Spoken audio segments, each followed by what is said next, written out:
তোমারে মাফ করার জন্য আমি শবে বরাত এক রাত সাজাইছি, এক রাতে কোটি কোটি মাফ করি। তোমারে মাফ করার জন্য আমি শবে কদর এক রাতে আমি আল্লাহ তাআলা হাজার মাসের রাত্রির চাইতে বেশি মাফ করে থাকি।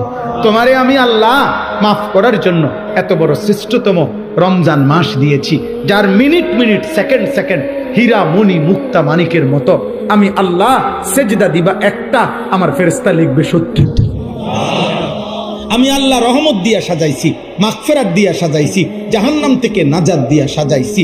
আমি আল্লাহ বৃহস্পতিবার দিবাগত রাতে গুনাহ মাফ করে থাকি।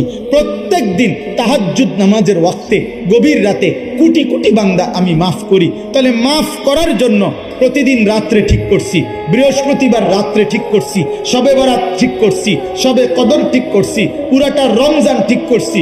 এছাড়াও বান্দা 90 বছরের গুনাহ নিয়েও যদি কেউ আসে, আমি আমার বন্ধুকে বলছি, বন্ধু যদি সে সত্যিকার তওবা করে আমি একসাথে মাফ করে দেব।